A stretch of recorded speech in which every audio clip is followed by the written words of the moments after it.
दोस्तों इमेजिन कीजिए आप और आपके साथी एक प्लेन में जा रहे हैं जो बीच रास्ते में क्रैश हो जाता है और प्लेन जहां क्रैश हुआ है वहां दूर दूर तक किसी इंसान का नामो निशान नहीं है और ना ही कोई रहने का स्थान है। आप कई दिनों से भूखे हैं तो ऐसे में आप क्या करोगे? क्या आप अपने ही फ्रेंड का मांस खा लेंगे? चौंकिए नहीं, हम आज आपको एक ऐसी ही सर्वाइवल स्टोरी बताएंगे जिसमें लोगों ने जिंदा रहने के लिए अपने ही मरे हुए लोगों का मांस खा लिया। आपको इंसान होने के नाते बुरा तो लगेगा, लेकिन आप ही सोचिए आप वहां होते तो ऐसी स्थिति में आप क्या करते। दोस्तों आई एम किलेश और आप देख रहे हैं किलेश स्टोरी। यह बात 12 अक्टूबर 1972 की है, जब उरुग्वे की ओल्ड क्रिश्चियन क्लब की रग्बी टीम को चिली के सैंटियागो में मैच खेलने जाना था। शायद यह मैच उन लोगों की ज़िंदगी बदल सकता था, लेकिन पैसों की कमी के कारण उन्हें अच्छा प्लेन नहीं मिल रहा था। ऐसे में उन्होंने फेयरचाइल्ड FS2217 नाम के एक प्लेन को हायर किया, जो काफ़ी पुराना और सस्ता था। यह प्लेन प्लेयर्स और कोच के साथ उनके परिवार और दोस्तों को लेकर एंडीज पर्वत के ऊपर से गुजर रहा था। क्योंकि यह हादसा एंडीज पर्वत पर हुआ था, इसलिए इस भयंकर हादसे को एंडीज फ्लाइट डिजास्टर के नाम से जाना जाता है। प्लेन में 45 लोग सवार थे। उड़ान भरने के कुछ देर बाद ही मौसम बदलने लगा। एंडीज के सफ़ेद बर्फीले पहाड़ों में पायलट को कुछ नज़र नहीं आ रहा था। मौसम बदलने पर अब पायलट को खतरा नज़र आने लगा, लेकिन प्लेन में बैठे बाकी लोग इससे बेखबर थे। करीब 14,000 फीट ऊंचाई पर पायलट प्लेन को कंट्रोल नहीं कर पाया और एक झटके में प्लेन का पिछला हिस्सा पर्वत की चोटी से टकराकर प्लेन से अलग हो गया। तूफानी रफ्तार वाले इस प्लेन के एंडीज पर्वत से टकराते ही जोरदार धमाका हुआ। दूसरे ही पल वह एंडीज पर्वत में गुम हो गया। इस हादसे में 18 लोगों की तुरंत ही मौत हो गई।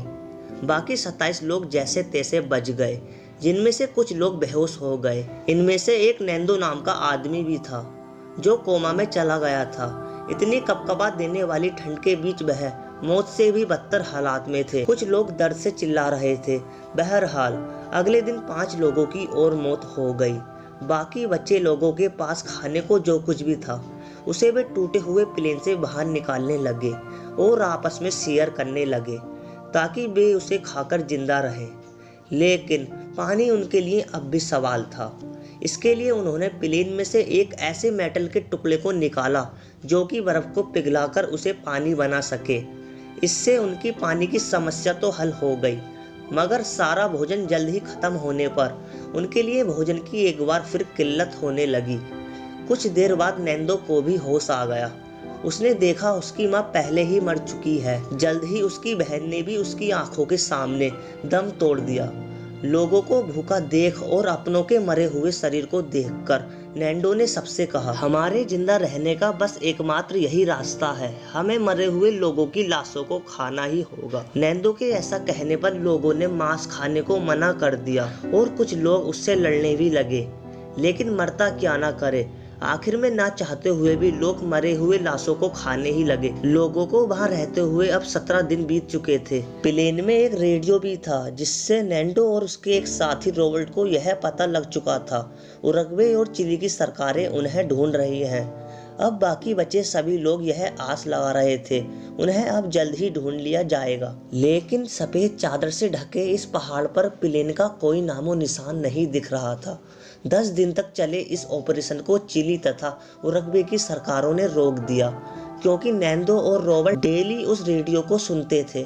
इसलिए अब वह जान चुके थे उन्हें अब कोई बचाने नहीं आएगा। इसलिए अब वे वहां से खुद निकलने की सोचने लगे। वहां केवल 16 लोग ही बचे थे और हादसे को लगभग 60 दिन बीत चुके थे। वहां मौजूद थके हुए लोगों ने वहां से जाने को मना कर दिया। वे अब मौत का इंतजार करने लगे, लेकिन नैंदो और रॉबर्ट ने बहादुरी के साथ वहां से निकलना शुरू किया और वे इन खतरनाक पहाड़ों पर पैदल चलने लगे। उन्हें रास्ते का कुछ पता नहीं था, इसलिए उन्होंने एक ही दिशा में अपने कदम बढ़ाए। किस्मत ने भी उनका साथ दिया। लगभग 61 किलोमीटर पैदल चलने के बाद उन्हें एक आदमी दिखाई दिया। उसने उन्हें खाना खिलाया। अब उन्होंने रेस्क्यू टीम को अपने साथियों की लोकेशन बताई। वहाँ दुखद बात यह थी, अब तक 29 लोग मर चुके थे, लेकिन हादसे में 72 दिनों तक मौत का संघर्ष करते हुए 16 लोगों का बचना भी किसी चमत्कार से कम नहीं था। और यह चमत्कार नैंदो और रॉबर्ट के साहस की वजह से हुआ। दोस्तों, नैंदो और रॉबर्ट के लिए एक लाइक तो बनता है। और दोस्तों, अगर आप चैनल पर पहली बार आए हैं तो चैनल को सब्सक्राइब करना ना भूलें, क्योंकि यहाँ आपको ऐसी कहानियाँ मिलेंगी जो आपका मनोरंजन के साथ ज्ञान भी बढ़ाएंगी। धन्यवाद।